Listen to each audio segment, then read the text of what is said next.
Welcome to Vegan Business Talk with Katrina Fox, author of Vegan Ventures, Start and Grow an Ethical Business.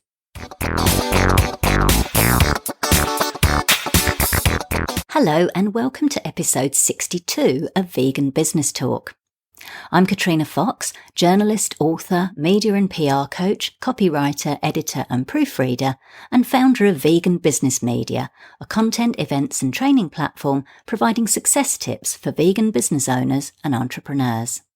In this episode, I interview Naijha Wright-Brown and Greg Brown, founders of vegan soul food bistro, The Land of Kush in Baltimore, Maryland. Naijha, a native New Yorker born in Manhattan's Lower East Side and raised in the South Bronx, is a people person with over 20 years of customer relations experience. She's held managerial, technical and administrative positions at Verizon Wireless, Dow Jones Markets and Credit Suisse First Boston. She co-founded and organises Vegan Soul Fest, an annual vegan festival for Baltimore's inner city communities, which attracts around 7,000 attendees. She's also the executive director of the Black Vegetarian Society of Maryland, an organisation that connects people wherever they are on their journey to veganism with a focus on the Black and Latino communities. Greg had no intention of becoming a vegan chef. Like Naijha, he had a career in corporate America. In fact, they worked together at Verizon. After becoming vegetarian in the late 90s and then vegan, he learned how to cook without animal products out of necessity. In 2008, during the height of the mortgage crisis in the US, the couple left their successful jobs to realise the dream of opening a vegan soul food restaurant. The eatery attracts a diverse range of clientele from all walks of life, both vegans and non-vegans, including politicians and celebrities such as Stevie Wonder. Now, what's extra special about the Land of Kush is that as well as being a for-profit business, it also has a social mission to give back to the local community. Many of the employees are Black youth who have never held a job. Naijha and Greg provide training and mentoring and go out of their way to give people, many of whom have been on public assistance for a long time, a chance to become leaders. In this interview, Naijha and Greg talk about how they get their staff, many of whom are from economically depressed communities, to become ambassadors for their brand, the benefits of rewards programs to keep customers coming back, how collaboration with other businesses, non-profits, schools and community organisations has been instrumental in the restaurant's success, a different way to look at your day job, especially if you hate it, how to work successfully with your partner in business, even when you're both A-type personalities, and much more. Here's the interview with Naijha Wright-Brown and Greg Brown from the Land of Kush. Hello, Naijha and Greg. Thank you very much for joining me today. Thank you for having us, Katrina. Thank you. So I love the sound of your business. I really love what you do, and I'm really excited to dig a little deeper and, telling our listeners what you do and some of the business strategies behind it as well. So let's kick off with the why. Why do you run the Land of Kush? What's your driver or your purpose? Well, my driving purpose is vegan soul, driving the vegan soul message into the community, making sure that the community knows that vegan food isn't just rabbit food. We push a vegan soul cuisine here, collard greens, yams. We make our own baked mac and cheese. We veganize barbecue ribs, curry chicken. So vegan food doesn't have to be dull or boring. You're making me hungry. You're listing all those. I'm thinking, they sound delicious. Greg, did you want to add something? Oh, sure. It's just to, provide some options out there for vegans, and also to make a place that's kind of holistic, not just to separate vegans from the rest of the world, but to drive people who aren't vegan to eating vegan food and trying vegan food. And like Naijha said, it's not rabbit food. There are plenty of options out here. So it's to drive people and to make a place where, everyone can come together, vegans and non-vegans. So often we go to places as vegans and there's not much option except for a salad, Right. But Yeah. here there's a wide selection of food, obviously for vegans, and we get a lot of non-vegan customers who really love and enjoy the food. Oh, that's Yes, good. so Yeah. many. Like, so many. Yeah, because I was going to ask you about that, about who you're, because you've got quite a niche there, vegan soul food, which is fantastic. I love that. And I was curious about who your predominant customer base is. Yeah, for me, it's hard to gauge because I look at all the Yelp reviews, or not just Yelp. We have a reviews, a couple of platforms that we use here. We look at Google, we look at Facebook, we look at TripAdvisor, Foursquare, and you have people that say they're vegan that review us, and then there's a lot of non-vegans that give us 4 or 5 stars. And these are folks that say they will probably never become vegan, but they love coming here to eat. So, yeah, I couldn't really gauge it. We got a lot of vegans, but we also have a lot of non-vegans coming in. And it's really difficult to gauge because we have so many different types of people that just come in. I mean, you have all different backgrounds. You have Black, white, Latino, East Indian, West Indian, Asian, just all types of people that come in from all kind of backgrounds. You have lawyers and doctors, politicians. You have people who are on social assistance. You have so many different people that come in here. And at any given time, any of those groups can be in here. And you might have all of one group or a mix of everything. You might have punk rockers in here. Right. Or you might have a bunch of Rastafarians. You might have musicians in here. Celebrities like Stevie Wonder. We had the opportunity to serve him 2 days in a row a few years ago. Really? Yeah. Wow. He just Googled us and found out about the restaurant. So, yeah, that was amazing. Oh, fantastic. I love that it's so diverse. And like you say, you've got your vegan customers who are generally loyal to vegan businesses, but you're also branching out and really appealing to the mainstream, which I absolutely love. Tell us a little bit about, let's go back a little bit and tell us a little bit about the name, the Land of Kush. It's a fabulous name. Tell us a bit about how you came up with that and what it means. So basically, I study African history. And so I wanted, I like the period of pre-slave trade. So I wanted something that kind of represented the diaspora of Black people across the globe. And so the Land of Kush is ancient Nile civilization. And yeah, that's basically why I named it that. Like, I just wanted to bring some awareness to African culture here in the U.S. that's outside of, traditionally what we're taught here in the U.S. Yeah, the slavery, because there's always been Black history. Before any history is Black history, there's ancient African history. So being here at the Land of Kush, that's the number one question. What does Kush mean? So people are enlightened when we give them the reason and where it comes from. And we've also been enlightened to find out that Kush means happy in India, so the land of happy. So that's awesome. Oh, lovely. Love that. Fantastic. So tell us about when you were first starting out with a business, what were some of your key challenges? Opening the doors. Well, the major thing was learning the restaurant industry coming from a non-restaurant background. I mean, basically, we came from corporate America, call center background. We were working for Verizon Wireless. But what happened is we were doing festivals. I was doing catering and personal chef services. So the biggest challenge was like actually being in a restaurant space all day and trying to figure out, just trying to manage it and understand, everything that goes along with that type of operation that you're not quite used to. So that was the major challenge. And then always just getting people in the door. Finding the location, because I deal with all the marketing for the Land of Kush. So location is very important. So we had to be in a prime location that would attract the diverse crowd that we have. So it was very difficult. Greg and I got into a major argument over locations. It was that serious, finding the right location. And then, of course, I won, and we landed on 840.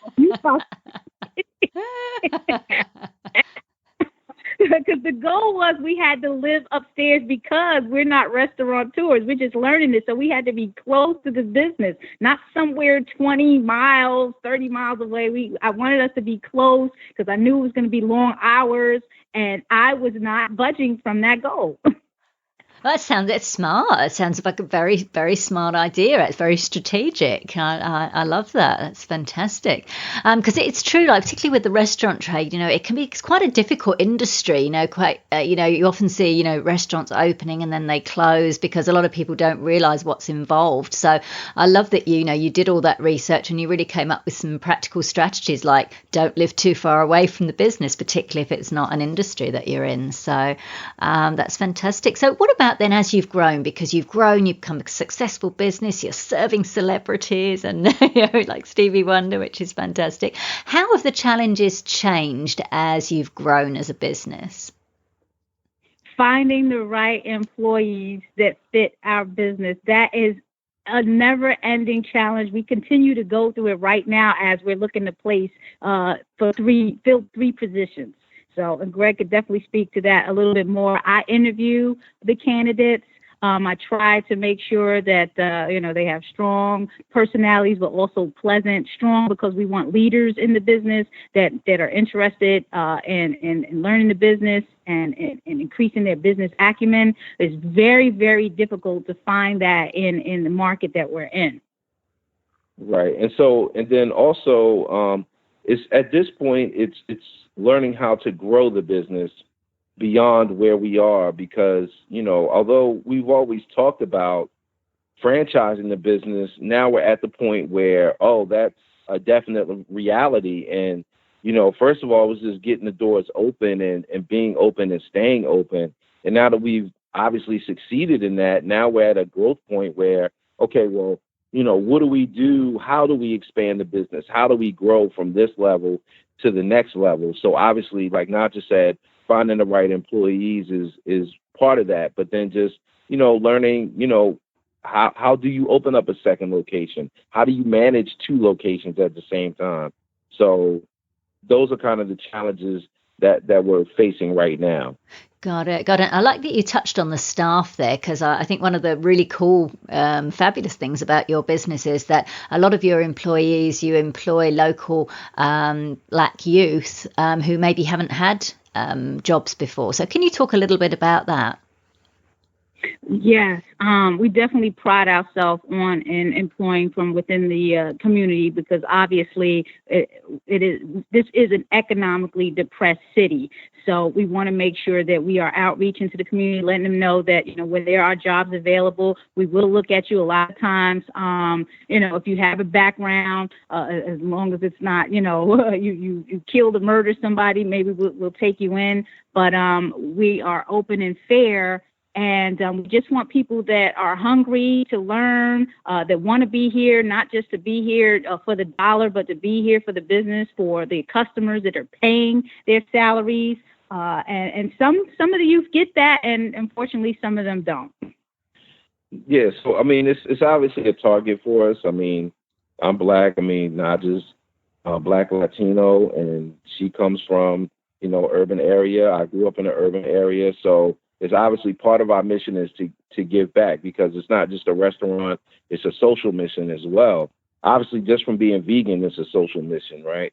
So part of it is to, hire people who have difficult times finding jobs or understanding what it's like to have a job. And so what we do is not only do we bring those people in from sometimes from blighted areas, we bring those people in, give them jobs, but we're giving them training as well from a corporate standpoint, which a lot of times people don't get. We're giving you, management skills. We're giving you leadership skills. We give our staff the opportunity to lead, whereas financial skills. Learn how to save. Whereas, maybe other places that they would possibly go to work, they wouldn't necessarily get the extracurricular education from a job, one-on-one from owners or from management that can really help them develop as human beings and not just employees.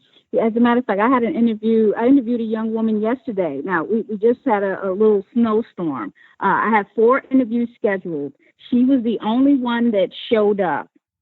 She called before coming to make sure we were open. And this is an individual that's been on public assistance. So we're working with the city on a special program where they're trying to hire more people that have been on public assistance. She came here through the snow, no issues. She's never had a job in the food service industry, but she proved to me in the interview that she was willing to learn. She wanted to do this, and she's coming on board Thursday, and we're going to check her out.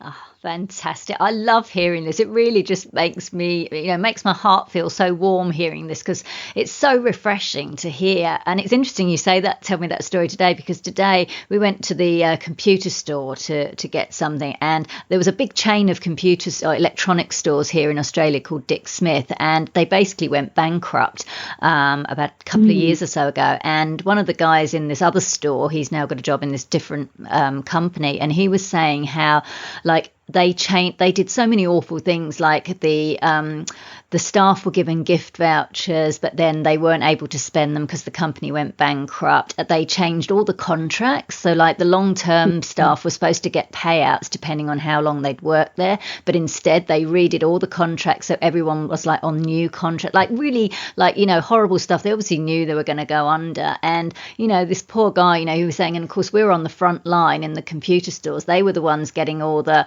copying all the flack from customers who were coming in with gift cards and they couldn't spend them because the company was closing down. So it's really refreshing to hear a lovely story like you've just shared today and what you're doing in your business as a social mission. I think that's absolutely wonderful. So what about some of the reactions then? So, as you said, you've got some of the young people particularly, and they've been on public assistance, maybe they haven't had jobs before, and here they are working in a vegan soul food restaurant. What are their reactions to working in a vegan business?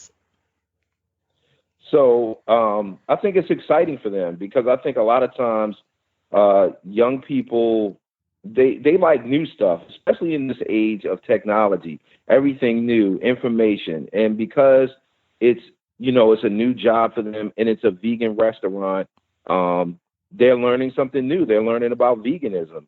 And then when they go home in their travels, they're catching the bus, public transportation, and they have on a Land of Kush T-shirt, and somebody asked them about the Land of Kush. Now they're going into and explaining it, and they're drawing people to the restaurant. So, and then because of the popularity of the restaurant, they themselves become popular because, their pictures are out there on Instagram, right, Facebook, with celebrities, and their friends are seeing this.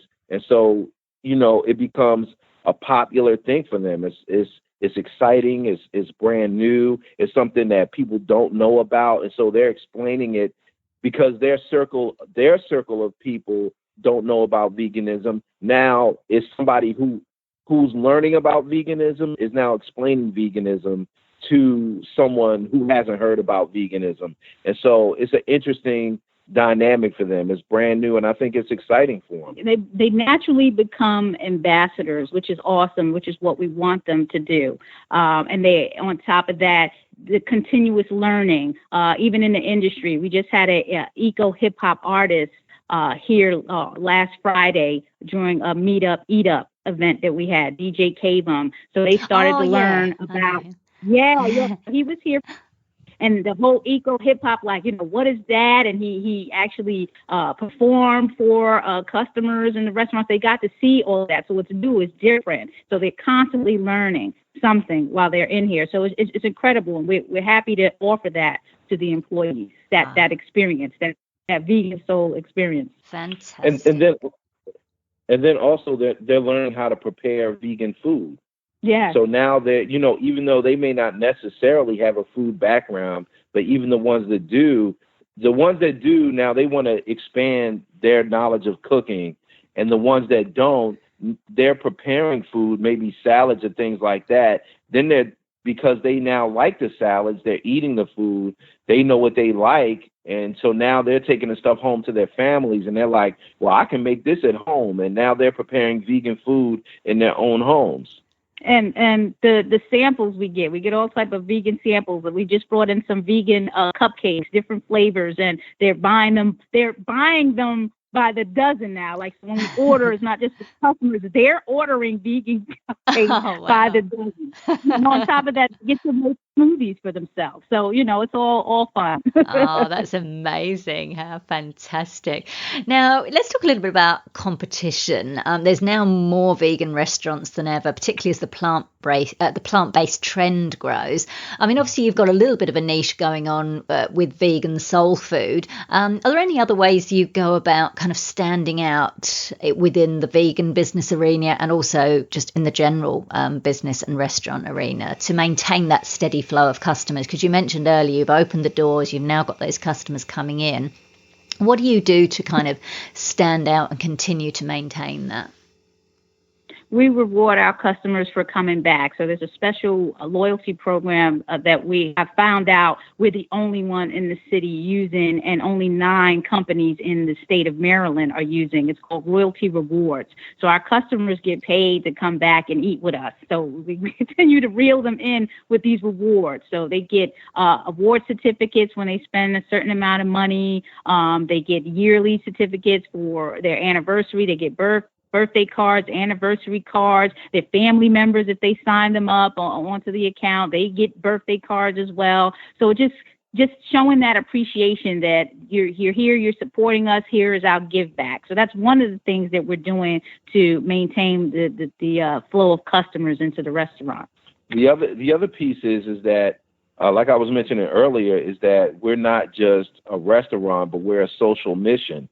And so a lot of what we do is outreach into the community, not just hiring people, but also, say, for example, supporting other vegan organizations that may have nonprofits, whether it's through food donations for an event or a financial donation or having a fundraiser at the restaurant. So we do that for other vegan organizations. And then also just for organizations in general in the city, we might do a fundraiser, or we go speak at schools, or we go to community events, and we've done stuff for the elderly. We've done for the mayor. We did a cooking demo for the mayor for Black History Month, the mayor, Mayor Pugh of Baltimore. Right. So part of what we do is social outreach, and we gain a lot of attention because of that. So that helps continually drive people into the restaurant who are already customers, but then it also drives new people into the restaurant when they hear us speak. And I look at competition as options, because I myself, being a marketing person, I like to go out and eat different things. I'm not eating Land of Kush every day. I like variety. So when I go out and I eat at different places, it's options to me.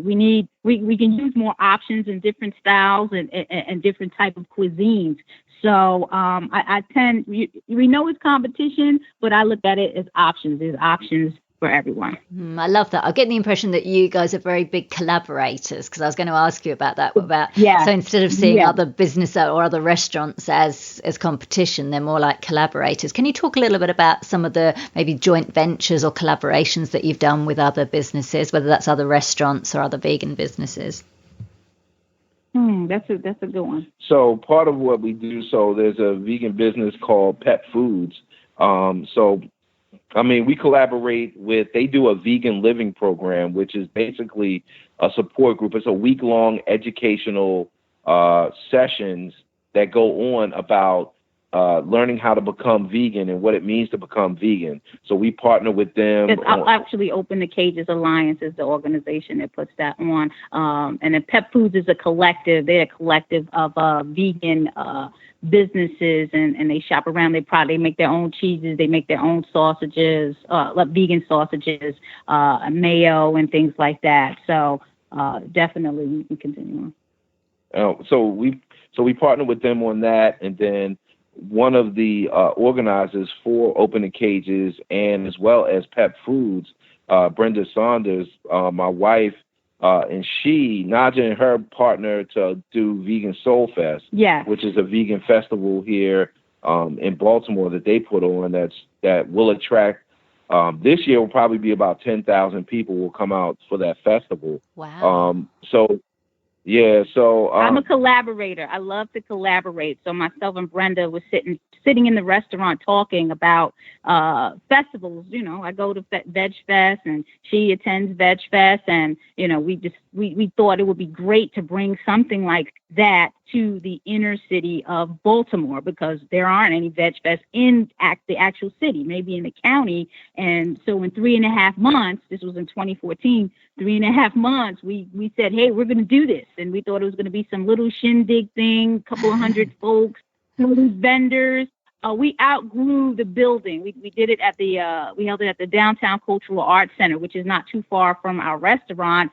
And we had to petition the city to allow us to put vendors outside and around the building. It got so big that it drew attention of the Baltimore Sun, and they had to do a write-up, and they coined it the New Food Festival. Festival of Baltimore. Vegan Soul Fest. So fast forward 3 years later, we were at 7,000 people, and we partnered with Baltimore City Community College, which took us in with open arms, and we'll be back there again this year, August 26th, at Baltimore City Community College, and we're looking for 10,000 people to come out this year. So it's going to be great. It's going to be awesome. That's fantastic. So what business benefits does that bring you? Is it a case of kind of raising your profile and getting newer customers into the restaurant? Absolutely. Big, major outreach. Like, you know, what more exposure can you get than being smack dead in the middle of a festival with your food? Folks from all over, as far as New England, all the way down to the Carolinas, come up for this festival. Wow. So, you know, a lot of folks. Yeah, a lot of folks say, I've heard of the restaurant, never try it. You hear, they get to try the food, and they run down to the restaurant because it's usually on a weekend, and we serve our vegan crab cakes, our top voted vegan crab cakes. So, you know, the festival food is not enough. They have a little bit of that, and they run down to the restaurant. So it's usually stacked in here on that day of the festival. Wow. So what's involved in putting that? Because that must be like organising an event like that is quite intense. And you're also running a restaurant. So how do you kind of handle the challenges involved in putting on, particularly such a large, as the events got bigger, putting on such a large event like that, in addition to running your restaurant? Well, Greg handles the truck, you know, delivering the items we need to the festival, so he can focus 100% on the restaurant. That's just a small task he has for the festival. My job in the festival is, of course, getting sponsors, the promotion and the marketing, advertising of the event, getting vendors for the event, because there's two different strategies. A lot of times people focus on one strategy when it comes to festival, but it's two. You actually have to bring the vendors in, because without the vendors, you have folks coming in and there's nothing to buy. So one strategy to get vendors and sponsors, and then another strategy to bring the people in. And that's why the numbers have been increasing every year. I usually like to start no less than 6 months in planning. Preferably a year would be great, but it seems like we've been running between the 5 and 6 month frame. It can be very stressful because that's not the only project that I'm working on. I'm still continuing to market for Land of Kush, and now we have a nonprofit that we officially became a 501c3 of the Black Vegetarian Society of Maryland. So it's just a matter of having to do and your timelines and your deadlines, and you know, and of course the day of the event, there's little things that come up, and it's just learning experiences, and you just push forward. But people love this festival. It was something that everyone was waiting for. It sounds like you've really tapped into something very, very unique. Like you say, if the people are traveling all the way up from, like you say, the North Carolina, South Carolina, that's pretty amazing. That's fantastic. Now, you touched on media. The Baltimore Sun wrote about you, because I know you've been featured in some media. So in terms of that, how did that come about? I guess that one, they heard about the festival. Like, do you kind of go to the media with stories, or are you just kind of putting yourself out there so much that they're coming to you? Well, I mean, we've been pretty lucky in that the media has come to us and just asked to do stories, or, you know, I mean, it's really been like that. I mean, we had one of the employees that we had that went to my alma mater in terms of college, Albert Phillips, he went to Morgan State University, and he was a journalism major, and he wrote, one of his goals was to get published in a national publication. So he pitched an article about our restaurant to a magazine called Black Enterprise, and they picked it up. And so, it's little things like that have happened that we haven't actually gone out there to try to attract media per se, because most of the marketing that we do is word of mouth, but it's just that media has come to us. Ebony Magazine, Black Chefs hiring to talk about that. Right. So, I mean, we've just had the opportunity to, we've been very fortunate in that people have reached out to us through just knowing us and have asked to do articles on us.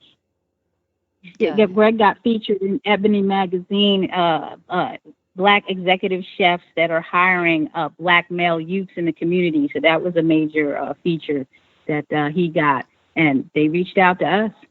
Fantastic. That just goes to show that, you're really kind of putting yourself out there with live events, online, and like you say, the word of mouth. And that's fantastic to hear that. So on the subject then of marketing and PR, what kinds of, I know you touched on obviously doing the Soul Fest and you mentioned Veg Fest. What other kind of marketing strategies do you do and that you've found have been successful in spreading the word? A lot of social media. I'm constantly on social media. I have so many different pages. I got to manage my personal page, the Land of Kush page, Vegan Soul Fest, now the Black Veg Society of Maryland. So social media has helped me tremendously. And we're talking about Facebook, Twitter, Instagram, even playing a little bit with Snapchat. I'm still trying to learn, the impact of Snapchat. But constant social media engagement. People love it. And a lot of times it's not just about the restaurant and sending out specials. We may be sharing things that other people are doing. This is coming up, so it's not always all about us. We're sharing information that has been shared with us. So it's just fun. I mean, it's a fun platform to be on in terms of communication. Yeah, I like that you said that. It's not all about just going on and saying, oh, look at us, here's our stuff. It's doing that mix of sharing with other people's stuff and just interesting things that people would like. And I think that's what keeps people coming back, particularly to business pages. If they know a business page isn't just going to be constantly, selling, but more of an interesting place to be, then when you do put out something, about, like you say, your specials or whatever, then people are more open to that because, you're only doing it occasionally. Yes. Cool. What about the use of the word vegan? Because, there's obviously different schools of thought on, whether how much you should use it. And, people have changed their minds. They may have started out not using it, but now it's become a bit cool and trendy. They're using it more. Tell us a little bit about your decision on how much to use the word vegan in your branding and your marketing and how prominently. So at first, because the way our logo sits, it says the Land of Kush Vegetarian Cuisine. At first, 6 years ago, vegan wasn't even as popular as it is now. And so that's only 6 years ago. So at first it was just, not to make people think too hard about what the food is. People understand vegetarian, okay? They understand a general concept of what that means. And, okay, that can draw them into the store, and then we can explain the whole vegan thing later. But now, because of its popularity, like we're going through a slight rebranding where it's going to say the Land of Kush Vegan Soul Bistro.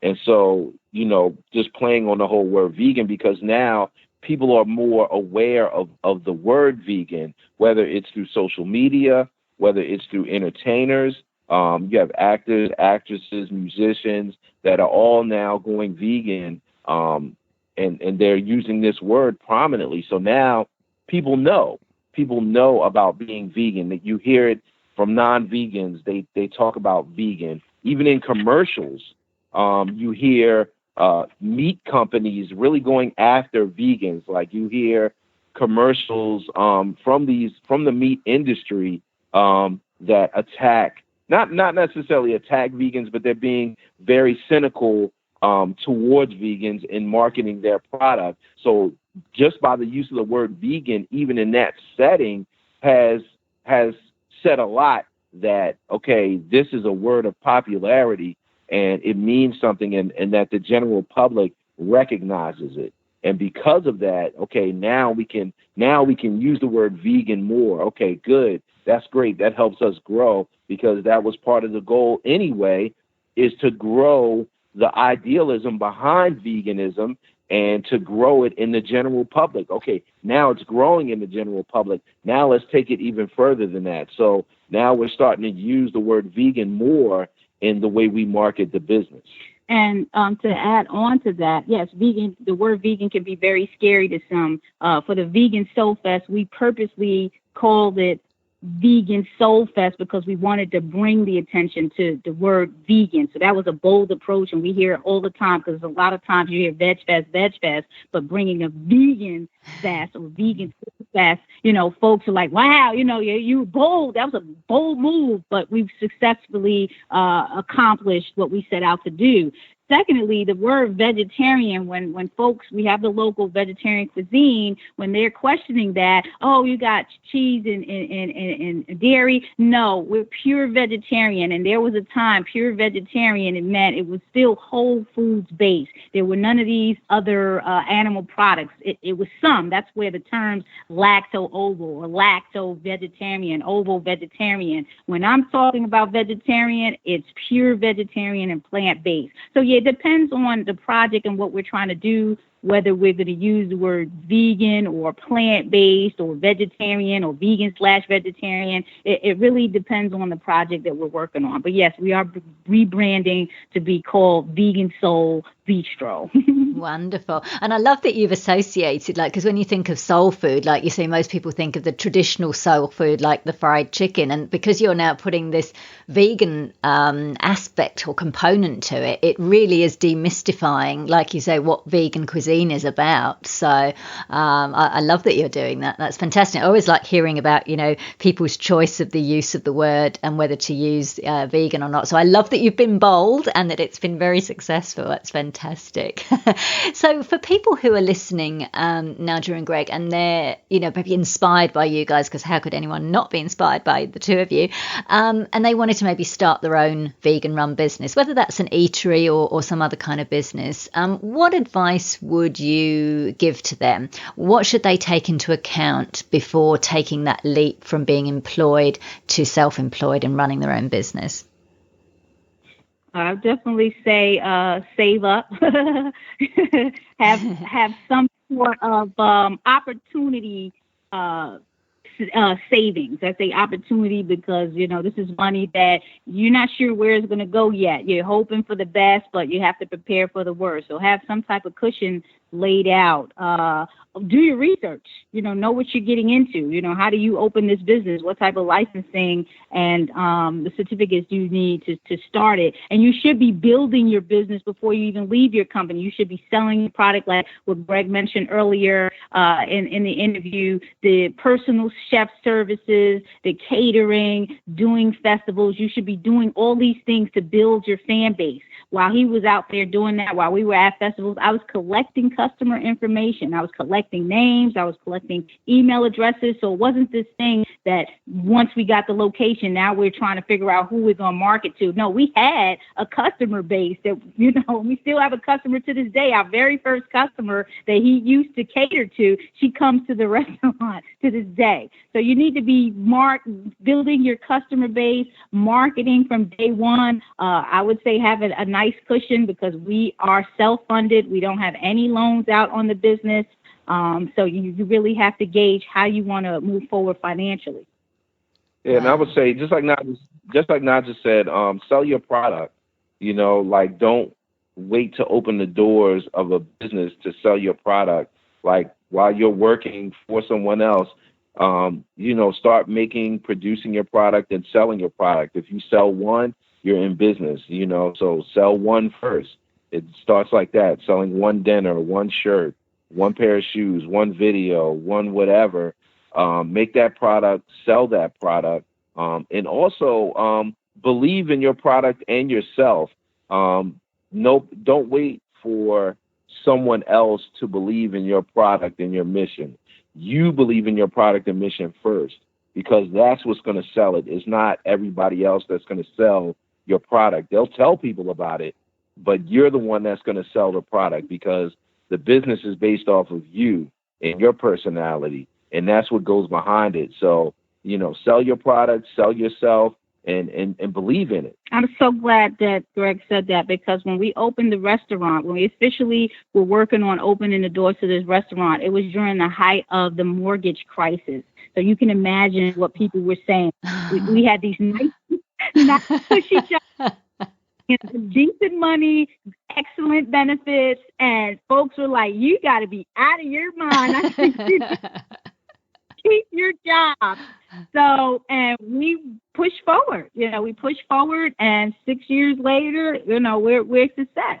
There is going to be some level of risk, and that's why I say you have to prepare, for the works. Just be ready for it. And sometimes you may not be as ready as you want to be, but move forward. Got it. Fantastic. And it's interesting you touched on that. You both had these corporate jobs for working for Verizon, I think you said. So what skills from your previous jobs and career have been useful in running your own business? Because I know for some people, they often think, if I'm going to start a business, I've got to have a history, in that business. But certainly some of the people I'm interviewing, and including yourselves, that's not necessarily the case. But I think it's good for the people to know that they can perhaps look at what their skill set is and how that can be useful in running a business. So can you just talk a little bit about that in terms of your own skills? I'm definitely a transformational leader. I take a leadership position in anything that I do, whether it's doing something in the restaurant with the marketing or collaborating with folks, whatever project I'm on, I'm a leader.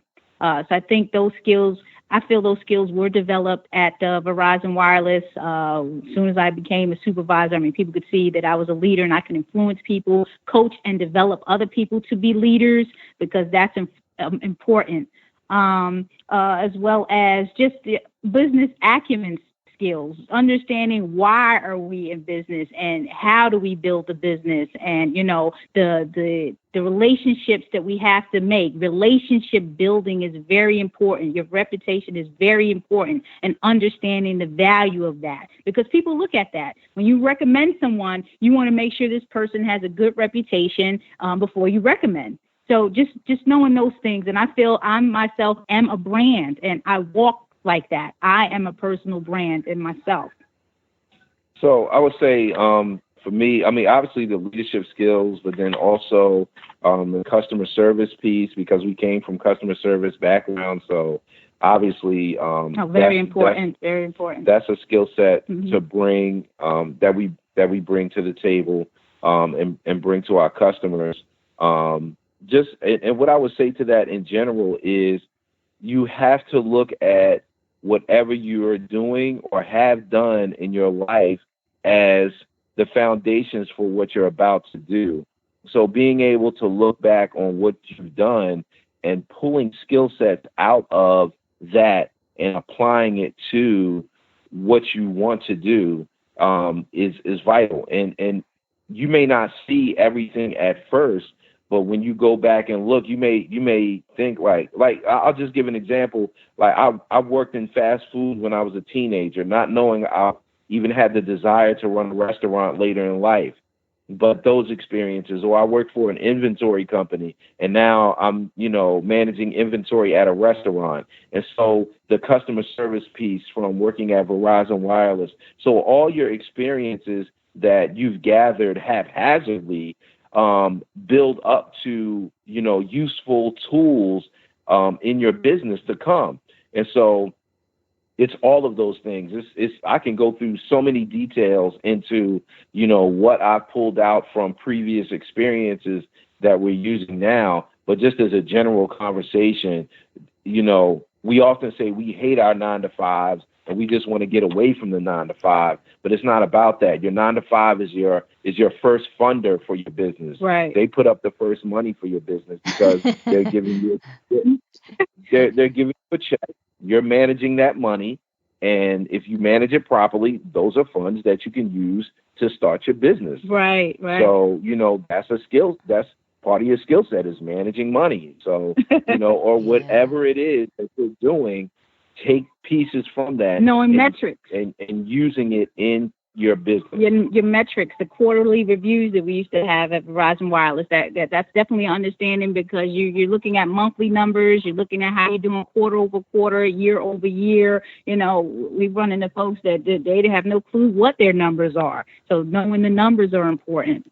Absolutely. And I like that you've shared that, because I think we can all get caught up with that sometimes, and there are people listening that maybe are in, like you say, the 9 to 5 and thinking, oh, I hate my job and what have you. But I think it's actually good to do what you said and actually change that perspective and just think, well, what can I learn from it? What skills am I learning? Whether it's customer service or money or whatever it is. Because I know when I look back over my, career, and at the time, there were certain jobs I had that, were just to pay the bills. And I thought, oh, I don't really like them. But now I look back and I think, I actually learned this, and this from that. And it's almost like the universe is conspiring to sort of put you through, these certain jobs and careers, and nothing is wasted, because we can learn something from every kind of job that we do. So I love that you've shared that. So we talked a little bit about how it can be a bit stressful, running your own business, especially when you're doing lots of other projects. You've got your new non-profit that you talked about, the Black Vegetarian Society of Maryland, and you've got the Vegan Soul Fest, you've got your restaurant. What personal qualities do you believe are essential to staying the course and running a successful vegan business? Loving to read. Reading books, meditating, yoga, working out, all that helps me, and also listening to meditative tracks, like the music, whether it's the ocean and sounds, subliminal things, really help me manage the stress, because it can get stressful. And then we have a 5-year-old. So oh wow. So all that helps me, just keeping a calm demeanor, and yes, I do, having an understandable and great husband in Greg, because I can release on him, and he understands, because he's the same business dealing, with the same thing I'm dealing with. It's great, it works out real good. The meditation piece is huge, because when you're doing projects, and because especially when you start your own business and you leave working for someone else to do your own business, your circle of influence immediately changes, and you start to see all the things that you can possibly do, because all the things that you've dreamt about, that you kind of pushed to the back of your head and said, well, that's in the maybe folder. Now you see that's in the real possibility folder. It can be overwhelming, and you start your business, and you're becoming successful. It can be overwhelming. It's a lot. So taking time to create a peace of mind, whether it's through meditation, yoga, qigong, whatever it is, just sitting outside and being quiet, whatever that is, whatever that is for you, finding that, making that a real part of your program is vitally important, because you can get stressed out. You're running a business as opposed to working for someone. It's not 9 to 5, 8 to 4, 2 to 11. You don't get off at X amount of time. No sick days, no mental health days, none of that. So, that's absolutely true. There's no calling out. There's no, saying you're limited on the vacations that you take.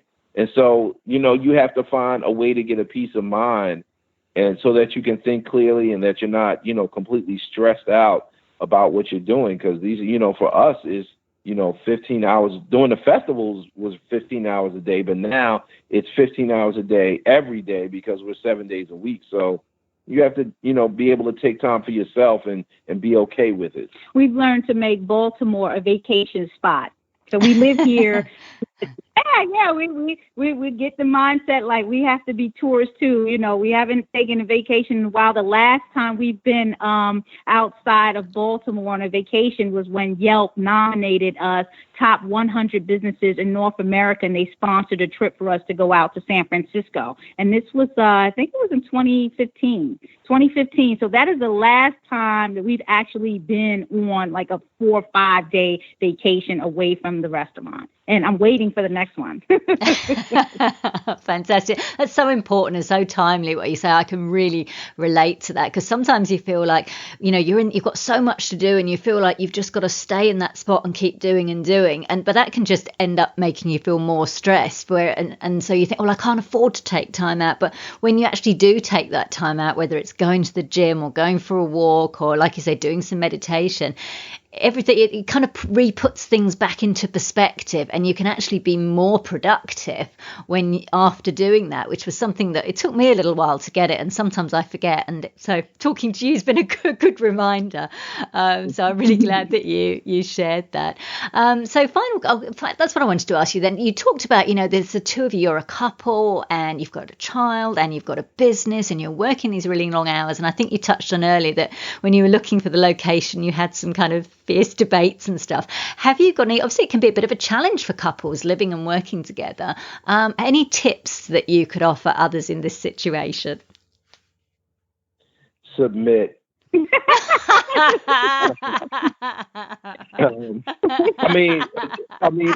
say that.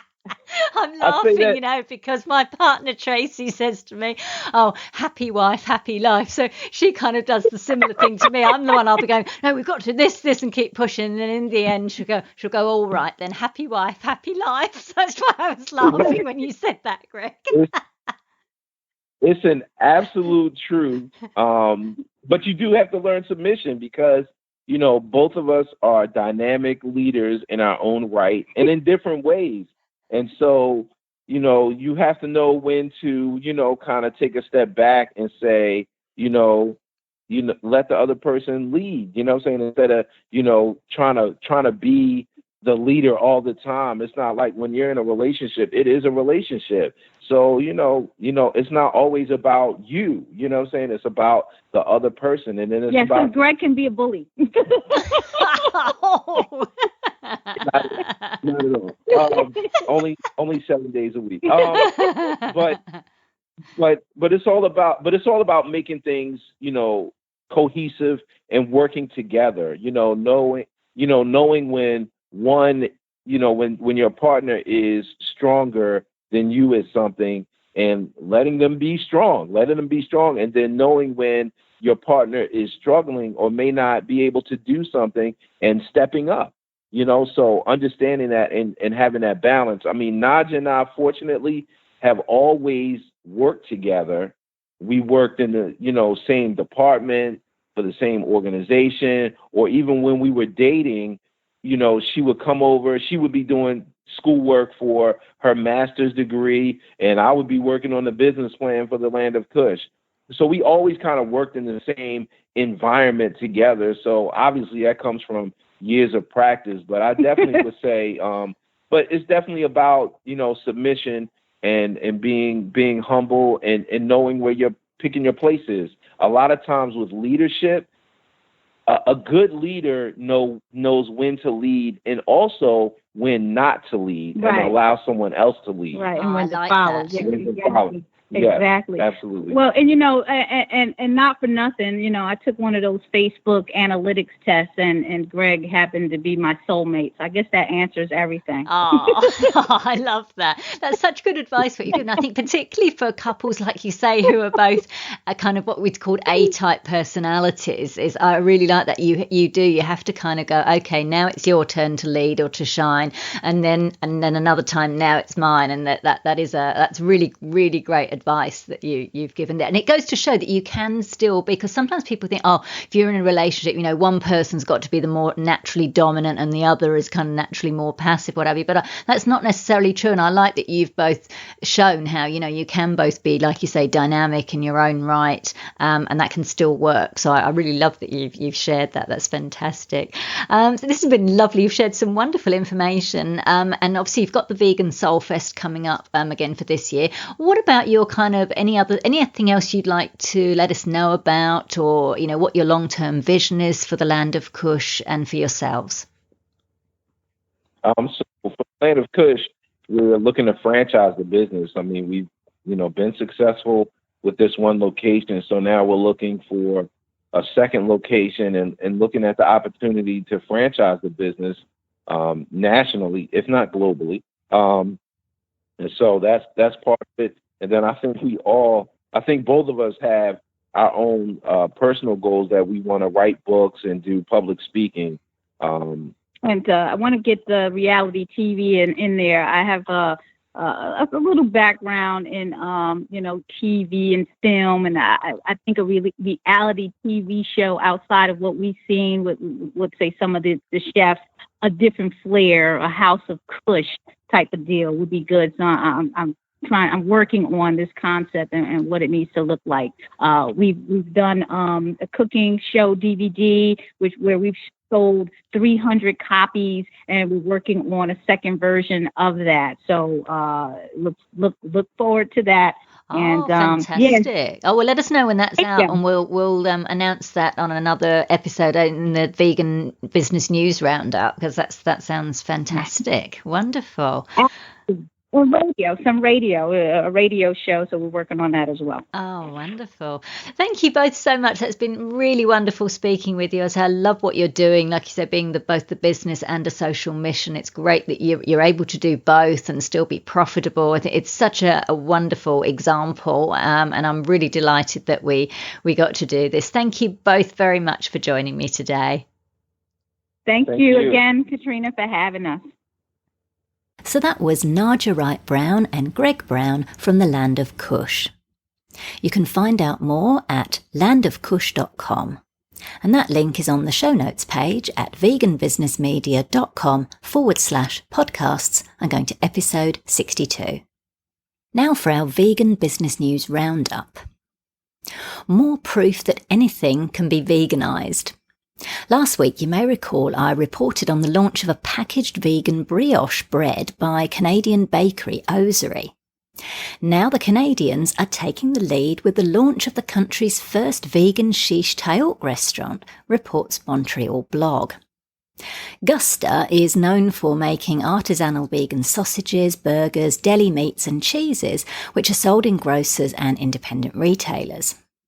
Now it's planning to add another item to the menu, vegan kebabs, when its store opens shortly. You can keep up to date with the launch on the company's Facebook page. As a friend posted recently, there's lots of reasons to like Canada recently. One of New York's oldest dairy companies closed last year due to being economically unviable. Now, that alone is news to celebrate.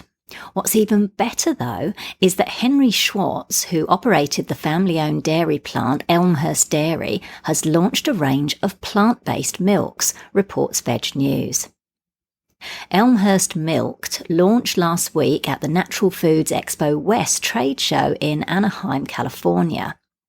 The range consists of 4 nut-based flavours, including cashew, walnut, almond and hazelnut. According to the company's new website, it's aiming to lead the plant-based revolution by creating creamy nut milks. I love this. I mean, this is what we want. Dairy businesses to transition to producing plant-based products.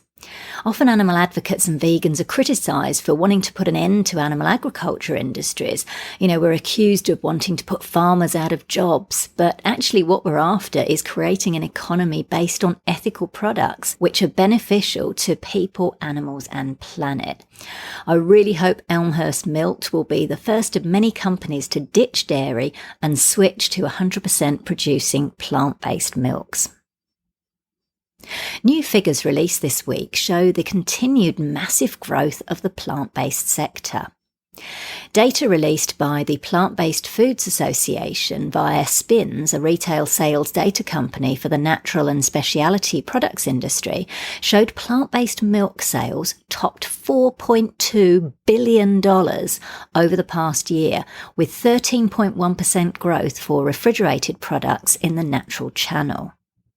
The data also showed that cheese alternatives are the fastest growing category, with 31.4% growth in the natural channel and 18% growth in all channels, for a total of $104 million in sales over the past year.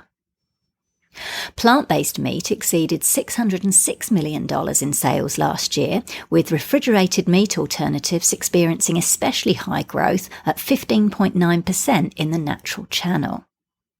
SPINS analysed data in 4 categories: non-dairy beverages, refrigerated and shelf-stable; cheese alternatives; meat alternatives, frozen and refrigerated; and tofu products, over a 52-week period ending January 22, 2017. Finally, the humble pea is revolutionising the plant-based sector, as the global pea protein market is predicted to represent a market value of over $34.4 million in 2016, according to Future Market Insights.